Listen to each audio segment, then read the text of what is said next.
댓글로 바라보는 경제 시사 토크쇼. 성조의 이토크는 테크토크가 가고 싶어서 택톡의 이타코입니다. 제 이름을 부르시려고 했던 것 같은데? 순간 딴 생각하고 있어서. 상디입니다. 네. 급한 일이 계신가 봐요. 거의 래퍼인 줄 알았어요. 아니, 갑자기 순간 딴 생각해가지고 죄송합니다. 바로 들어갈게요. 이제 테슬라 킬러라고 불리우는 스타트업이 하나 있어요. 미국에 있는 스타트업인데 루시드 모터스입니다. 루시드 모터스? 네, 이름 되게 멋있죠. 근데 이제 이번에 루시드 모터스가 드디어 양성형 전기차인 에어를 예약 판매 시작했다라는 기사가 나왔어요. 네. 그래서 이제 기본형부터 고급형까지 하면 한 총 4개 정도, 이제 트림이라고 표현하는데 이제 그냥 그 차량의 종류라고 생각하시면 될 것 같아요. 네네. 총 4개의 차량의 종류를 선택할 수 있고요. 내년 초에 지금 네네. 예약을 하면은 내년 초에 순차적으로 배송을 할 예정인데 이거는 테슬라가 처음에 나왔을 때랑 비슷한 전략이에요. 그쵸. 그때도 예약을 받고 선예약 받고 선예약 받고 이제 그 돈을 가지고 계속 기술 개발을 해서 이제 그 다음에 이제 배송을 하기 시작했었는데 네. 왜 그럼 이 루시드 모터스가 네. 전기차 업계에서 테슬라 킬러로 불리우고 있는가? 경쟁적 우위가 무엇이 있는가? 그래서 저기 테크토크 오늘 해보도록 하겠습니다. 나름 테슬라가 분명히 경제적 쾌자를 많이 구축했고, 그쵸. 테슬라가 제가 최근에 좀 어떤 뉴스 기사를 보다 보니까 2010년도 상장했더라고요. 맞아요. 그래서 2010년도 전부터 창업한 엄청 긴 역사를 정말 가지고 오래됐어요. 회사고, 그리고 최근에 또 그 SEXY 라인업을 다 완성시키고 이제 중국, 뭐 독일, 그다음 미국에 또 추가적으로 또 공장을 하고 하면서 또 최근에 또 2000슬라까지 갔다가 주식 분할까지 하면서 너무나 잘 나가고 있잖아요. 뭐 최근에 좀 약간 미국 증시가 꺾이면서 조금 떨어지긴 했지만 증시가 꺾인 거. 그렇게 잘 나가는 테슬라인데 테슬라 킬러라고 하니 좀 약간 놀라운데요? 그러니까 네.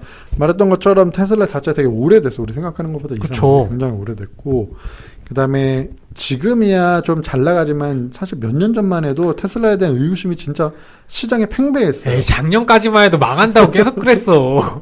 저는 믿었습니다. 우리 머스킹 저는 믿었기 때문에 해낼 거라고 생각을 했는데 그래서 제가 이제 루시드 모터스에 대해서 우리가 알아야 되는 7가지라고 해서 좀 정리를 해봤어요. 그래서 이제 하나씩 좀 넘어가도록 할게요. 근데 네. 선생님이 말씀해 주셨던 것처럼 테슬라가 오래됐잖아요. 그쵸. 그러다 보니까 직원들이 들어왔다가 나갔다 할 수 있잖아요. 그렇죠. 그래서 우리가 루시드 모터스에 대해서 알아야 되는 첫 번째가 지금 루시드 모터스의 최고 경영자이자 최고 기술 책임자죠. CTO라고 많이 하는데 네. CTO라는 피터 로릴슨이 테슬라 수석 개발자 출신입니다. 테슬라에서 모델 S 라인부터 개발에 참여했던 걸로 알려져 있고 그 다음에 수석 개발자였기 때문에 초창기부터 컨셉부터 뭐 개발 디자인 다 참여했던 걸로 알려져 있어요. 혜진형이네. 혜진형이 삼성 SDS 나와가지고 범수형이랑 같이 이렇게 네이버하고 한 게임 했잖아. 그래서 했다. 네. 그러면 지금의 삼성보다는 카톡이나 네이버가 더 잘하고 있으니. 온라인은 잘하니까. 온라인 잘하니까. 그렇습니다. 그래가지고 근데 비단 이분만이 아니라 테슬라 출신의 기술진들이 대거로 차량 개발에 참여를 해서 창업 초기부터 되게 주목을 많이 받긴 했었어요. 그러니까 테슬라가 처음에 되게 많은 어려움을 겪기는 했지만 네네. 그래도 해냈잖아요. 이제 그 경험을 같이 했던 사람들은 그 경험을 같이 했던 엔지니어들이 이제 이 루시드 모터스에 참여를 하는 게 되게 큰 이슈가 됐었죠. 그러니까요. 그리고 이런 거는 결국 기술회사는 처음에 인력 보고 투자하잖아요. 그럼요. 맞아요. 그런 부분에서 엄청 인센티브 많이 가져갔을 것 같고. 그러니까 아마 지금 CEO인 피터 롤린슨인 테슬라 수석 개발자 출신이라는 게 아마 뭐 투자를 유치한다거나 아니면 뭐 영업을 하거나 뭐 이런 걸 했을 때 아니면 뭐 인재를 영입할 때 되게 크게 작용했을 거예요. 중국에서 콜 많이 들어왔겠네. 중국 천인 프로젝트, 천인 계획에서. 천인 계획에서. 그럼 두 번째 우리가 알아야 될 거는 아마존의 알렉사가 탑재되어 있습니다. 그래서 이제 음성으로서 이제 제어와 컨트롤을 할 수 있게끔 만들겠다라는 거예요. 아마존 짬짬이 회사인가요? 약간 이게 좀 문제가 될 수 있는 게 뭐냐면 네네. 사실 아마존은 루시드 모터스에 투자하지 않고 리비안이라는 다른 트럭 쪽이잖아요. 여기는 근데 어쨌든 리비안이라는 다른 전기 자동차 스타트업에 투자를 했어요. 그래서 이제 소문에서는 루시드 모터스가 알렉스까지 탑재를 했으니 아마존이 이렇게 문어발로 확장하는 게 아니냐 뭐 이런 얘기도 있고 어떤 의미에서는 이게 좀 뭔가 문제가 되지 않겠느냐 뭐 이런 얘기가 있었는데 파트너십에는 문제가 없고 알렉사라는 그 아마존이 갖고 있는 기기가 워낙 그 음성 인식 기술이 너무 AI 좋기 스피커. 때문에, 네. 네, 너무 좋기 때문에 그거를 굳이 우리가 자체적으로 개발할 필요 없이 그냥 그쵸. 알렉사 걸 채용하자. 그리고 루시드 모터스는 우리가 잘하는 거 하자. 그러니까 이런 전략인 것 같아요. 오픈소스 마인드네. 근데 저는 사실 이거 보면서 무슨 생각을 들었냐면 삼성이랑 구글 안드로이드가 생각이 났거든요. 네. 우리가 요즘 스마트폰을 바라보면서 그쵸. 넥스트 스마트폰이 무엇인가라는 걸 찾으면서 전기차를 지금 많이 보고 그렇죠, 있거든요. 그렇죠. 그러니까 스마트폰처럼 하드웨어를 대체할 수 있는 게, 그러니까 네네. 지금의 스마트폰이 갖고 있는 위상을 대체할 수 있는 하드웨어는 전기차가 될 것이다. 그렇죠. 그럼 그 안에 들어가는 OS, 지금 안드로이드 진영과 그다음에 iOS 전용으로 이제 크게 분리가 되어 있는데 네네.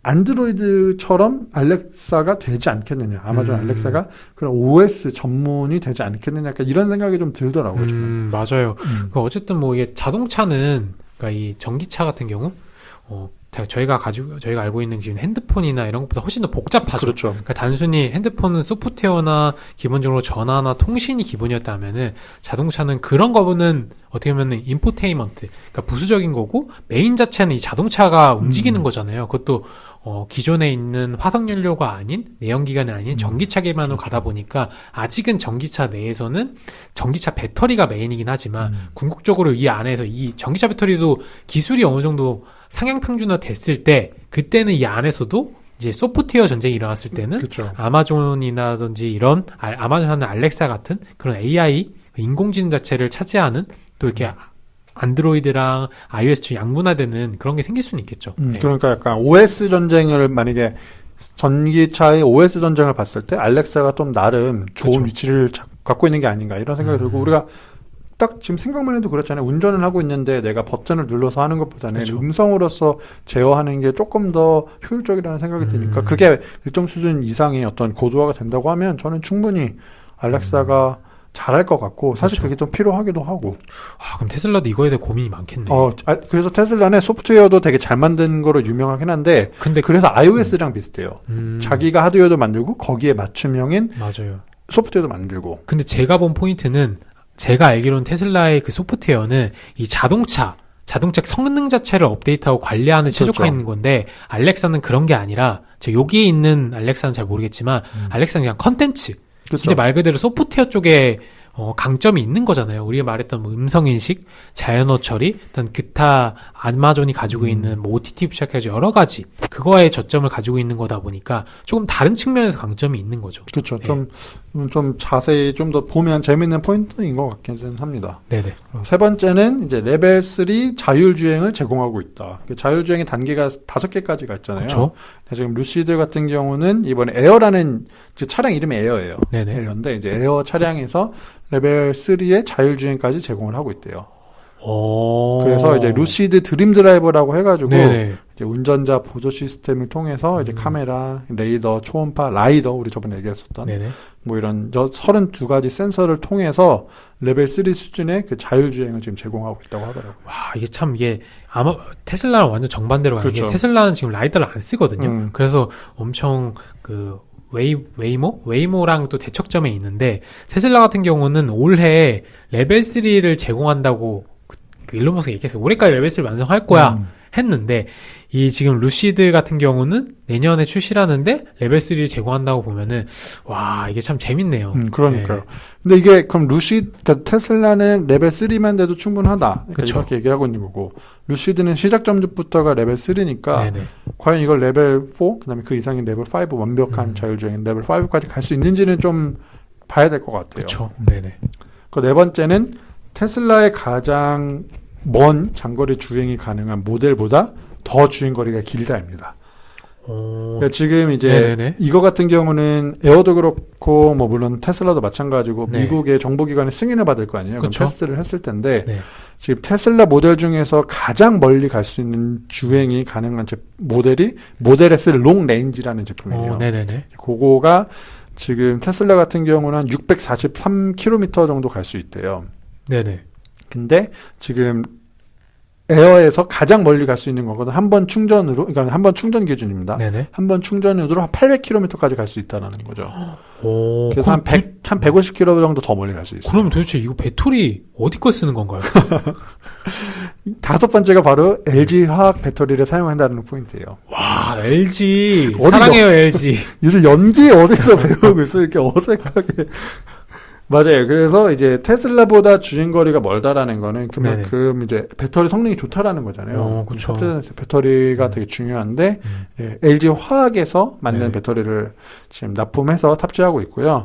20분 만에 충전이 20분만 충전을 해도 483km를 갈 수 있대요. 네네. 그리고 뭐 정확한 스펙 같은 경우는 뭐 113kW고 뭐 이제 고전압 시스템을 채택했다라는 건데 또 재밌는 게 우리가 차량 얘기하고 있잖아요. 네네. 차량을 얘기할 때 우리도 남자들이 좋아하는 스피드. 제로백. 제로백 얘기하는 게 제로에서 100km, 시속 그렇죠. 100km까지 가는 그 가속 시간이 얼마냐는 얘기를 하는데 이게 좀 정확한 수치인지 모르겠는데 2.5초래요. 너무 빠른 거 아니야? 그러니까 이게 그래서 전기차 중에서는 10초 내로 이렇게 기록을 내는 차가 없대요. 그러니까 그럼 테슬라보다도 모델수도 빠른 거예요. 네. 테슬라보다 훨씬 빠른 거고 테슬라가 제가 알기로 11초인가 그렇거든요. 제로백이. 근데 이거 거의 진짜 스포츠카 수준으로 나오는 거네요. 그러니까 에어 같은 제품은 지금 제로백이 2.5초래요. 그래서 이게 정확한 좀 믿기 어려울 정도로 너무 빨라서. 근데 섹시하긴 하네. 멋있죠. 남자는 이런 거에 훅 가잖아요. 그냥 뭐 중요한 거 아니야. 차 비싸고 이런 게 아니라 2.5초 나오면 그냥 가는 거야. 맞아요. 근데 이거 보면 재밌었던 게 이 LG 배터리가 이렇게 쓰여진다는 거는 타코님이 또 창시하셨던 곡괭이론. 골드러시론이요. 전 곡괭이론이 좀 정감이 더 가서 곡괭이론이 또 아닐까 이 배터리가. 맞아요. 그래서 LG화학이 요번 납품을 하면서 좋고 이제 아마 내년부터는 더 바빠지겠죠. 왜냐면 실제로 양산을 하기 시작하니까. 그런 것도 있고. 근데 저는 배터리 부분은 이제 테슬라가 2월 16일인가 15일 날 배터리 데이를 열어요. 그래서 거기서 아직은 공개를 제대로 안 됐는데 홈페이지에서 그냥 미리 보게 돼 있는데 우리가 배터리에 혁신을 가져오겠다 이렇게 얘기를 했거든요. 그래서 또 그걸 또 나중에 어떤 걸 가지고 나올지. 맞아요. 아마 루시드 걸 지켜보고 있을 거예요. 너희 놈 우리 일하다가 내가 많이 이렇게 알려줬는데 나가지고 회사 차리고 지금 뭐 테슬라 킬러라 그래? 두고 봐 이러고 있지 않을까. 그럴 수도 있죠. 머스크 형이. 머스크 형이. 또 이게 자존심이 또 강하잖아요. 그렇죠. 형이. 6번째는 이제 사우디아라비아의 국부펀드에서 13억 달러를 투자받았다입니다. 그래서 이제 사우디아라비아 국부펀드는 전 세계에서도 굉장히 그 규모가 큰 걸로 알려진. 오일머니. 네, 오일머니잖아요. 그래서 거기에 지금 투자를 한 13억 달러 정도 투자를 받았고, 지금 얘기하는 거는 2년 내에 뉴욕 증시 상장까지도 계획하고 있다고 하네요. 아마 내년에 정말 차질 없이 양산을 해서 이제 출고하기 시작하면은 이제 그걸 현금 흐름이 발생할 거 아니에요. 네네. 그 자료 가지고 아마 그 후년에, 그러니까 2년 뒤겠죠. 네. 그때 이제 뉴욕 증시 상장하는 거를 일단 좀 계획을 갖고 있지 않을까. 그리고 또 이미 테슬라라는 너무 좋은 롤모델이 있기 때문에 그쵸. 뭐 데이터만 좀 잘 지표만 잘 만들어 놓으면은 상장에도 크게 무리 없이 성공적으로 할 것 같아요. 그러니까 사실 어떻게 보면 테슬라가 닦아놓은 길을 지금 잘 가고 있는 거죠. 그쵸. 테슬라에서 인큐베이팅을 받은 거죠. 어떻게 맞아요, 보면. 맞아요. 그것 엔지니어들이 자신들이 필요한 기술이나 어떤 경력 같은 걸 습득을 하고 나와서 루시드를 통해서 또 자기네들이 생각하는 것 같고 디자인도 조금 미래지향적인 거는 테슬라든 루시드든 루시드 에어도 비슷하긴 한데 조금 달라요. 조금 더 좀 더 크고 조금 더 미국스러워. 약간 좀 더 미국스럽다라고 해야 되나? 조금 더 큰 차고 좀 더 각지고 약간 저는 좀 더 멋있는 것 같아요. 좀 더 테슬라도 요즘 너무 많이 봐서 그럴 수도 있어요. 요즘 테슬라도 많이 있잖아요. 그래서 더 이상 신기하다는 느낌이 테슬라에서는 안 느껴지는데. 날개 열려 이렇게? 이 에어 제품에서는 이제 그렇게 날개가 열리는 차는 아닌데 네네. 다른 제품에서는 이제 또 이제 그 SUV 라인도 이제 남들이 있거든요. 거기서는 아마 엑스윙이 아마 도입되지 않을까 싶기도 하고 마지막 7번째 우리가 알아야 되는 7번째 사실은 가격은 $80,000부터 시작한다는 겁니다. 그래서 최저 이게 모든 옵션을 최저로 해서 했을 때는 한 $80,000 정도가 되거든요. 그 최저 부분은 그래도 테슬라가 더 강점이 있네요. 아니요, 테슬라보다 더 싸요. 모델 3가 $8만 달러도 이하 아니에요? 근데 그러니까 그걸 아셔야 돼요. 아마 지금 상대님이 아시는 가격은 네네. 정부 지원금을 다 보조금을 포함했을 때 이 가격이에요. 전기차 정보 그러니까 보조금. 그거 말고 그 보조금 말고 딱 출고했을 때 가격만 보면은 그러니까 우리나라 핸드폰도 마찬가지잖아요. 네네. 우리가 정가와 출고가가 따로 있는 건데 정가가 이제 $8만 달러부터 시작해서 그게 한 9천만 원 정도, 9,500만 원 정도 되고요. 네네. 최대까지 갔을 때 한 2배인 16만 달러 정도 돼요. 그럼 한 2억 정도 되거든요. 그 정도 가격 선을 좀 유지하고 있고, 네네. 이제 차가 좀 크다 그랬잖아요. 네. 동급의 어떤 내연 엔진 차량보다는 출고가 자체는 좀 비쌀 수 있지만, 네네. 테슬라에 비하면 좀 저렴한 편이고요. 그 다음에 각국 정부의 친환경차 뭐 보조금이라던가 이런 거를 받았을 때는 실제 구매 금액은 더 낮아질 전망입니다. 딱 노렸네. 테슬라 킬러로 스나이퍼 하고 있네. 다 가격도 일부러 다 그 언저리에서 다 맞추고. 뭐 그럴 수도 있죠. 네. 그래서 테슬라 킬러라는 거는 뭐 여기서 직접적으로 얘기하지는 않을 거예요. 그냥 이제 언론에서 얘기하기에 좋은데, 근데 딱 얘기만 들어도 왜 테슬라 킬러인지 알 수 있지 않습니까? 너무 섹시한 부분이 많고, 약간 테슬라의 디자인 좋아하는 사람도 있지만. 디자인이란 게 주관적이잖아요. 분명히 다른 걸 원하는 사람이 있을 거예요. 당연히 난 테슬라 정도의 성능에 다른 디자인 갖고 싶어. 근데 테슬라는 충족시켜주지 못하잖아요. 그 대안으로 뭔가 디자인적으로 다른 게 나왔을 때는 분명히 그쪽으로 수요가 몰릴 수 있고, 아까 말씀하셨던 뭐 배터리적인 성능, 그다음 뭐 레벨 3가 뭐 됐는지 안 됐는지 나와야지 알겠지만 그런 부분, 그다음 이제 아까 가격 부분, 이런 것들이 어쨌든 요소 팩터들이 다 중요한 팩터들이 테슬라보다 나으니까 맞아요. 약간 대중적으로 또 톤이 가지 않을까. 네. 저는 그래서 이제 그 루시드 웹사이트에 공식 웹사이트에 들어가 봤는데 지금은 이제 미주, 그러니까 미국이랑 캐나다, 그 다음에 유럽의 몇 개 국가, 그 다음에 중동 정도에서만 그러니까 구매할 수 있어요. 그러니까 그렇게 되어 있는데 이제 미국 웹사이트를 들어가서 봤는데. 그 차량을 선택하는 게 약간 우리 그 자동차 게임 같은 거 처음에 설정할 때 보면은 뭐 색깔도 막 바꿀 수 있고 360도 회전을 해가면서 카트라이더 할 때 카트라이더처럼 볼 수 있잖아요. 내가 꾸미는 차를 그렇게 볼 수 있게 그러니까 게임 화면처럼 만들어 놨어요. 전 그것도 되게 좀 매력적이라 생각했거든요. 또 약간 차 덕후 분들이 또 그런 것도 좋아하죠. 또. 그러면 차를 출고받기 전에 아니면 내가 예약 신청을 하기 전에 내가 원하는 색상을 입히고 내가 원하는 옵션을 입히고 그게 실제로 어떻게 보이는지 모델링까지 바로 해주니까 저는 그게 더 재밌었던 것 같고, 저는 이게 되게 긍정적이라고 보는 게 어쨌든 모든 산업이 발전을 하려면 경쟁이 있었을 때 그게 정말 빠르고 더 효율적으로 발전을 하거든요. 그러니까 물론 테슬라가 지금까지 너무 잘해와줬고 덕분에 레거시 자동차 기업들도 이제 어떻게 보면 전기차가 나오고 있긴 한데 따라오고 있죠. 예. 그런 거 말고 테슬라처럼 아예 처음부터 스타트업으로 시작해서 나오는 이런 것들이 더 좋은 경쟁 상대가 되지 않겠느냐. 그런 생각도 좀 들면서 어떤 전기차 시장이 발전할 때 약간 좀 좋은 시너지를 낼 수 있지 않게 서로 경쟁을 해가면서 그런 생각도 좀 들고, 뭐 영화 뭐 포드 대 페라리처럼 이렇게 서로 경쟁을 해가면서 성능이 이렇게 올라가잖아요. 더 효율이 나아지고. 약간 그런 거를 좀 기대할 수 있지 않을까 이런 생각이 들더라고요. 그러니까 전 어떻게 보면은 처음에 아이폰이 스티븐 잡스가 주머니에서 꺼냈을 때 그때 그 스마트폰이란 걸 개화시켰잖아요. 개화기를 연 게 스티븐 잡스인데, 그럼 결국은 지금 이렇게 지금 오늘 말했던 루시드 말고도 정말 많은 전기차 업체, 그다음 뭐 수소차, 뭐 니콜라 이쪽에 나오듯이 정말 많이 나오잖아요. 전 거기서 그럼 과연 테슬라가 애플이 될 것인가? 그럼 구글은 누가 될 것인지, 아니 구글이 아니라 그 삼성은 누가 될 것인가, 이걸 또 보는 관전 포인트도 재밌을 것 같아요. 그렇죠. 아마 1위 사업자, 2위 사업자는 계속 나오겠죠. 그리고 뭐 아까 잠깐 얘기했지만 아마존에서 투자한 걸로 되게 유명해진 리비안이라는 또 다른 전기차 스타트업인데 거기는 픽업 트럭 전문이에요. 그쵸. 픽업 트럭은 미국에서는 되게 매력적인 제품이거든요. 왜냐면 거기는 픽업 트럭 매출이, 그러니까 일반 그 레거시 자동차 기업 기준으로 봤을 때도 픽업 트럭 매출이 굉장히 높아요. 50% 넘는 경우도 짐트럭. 있고. 맞아요. 그래서 이제 짐차. 그런 것처럼 그러니까 리비안에서 이런 또 픽업 트럭을 냈을 때 테슬라의 매출이나 이런 거 어느 영향을 미칠까?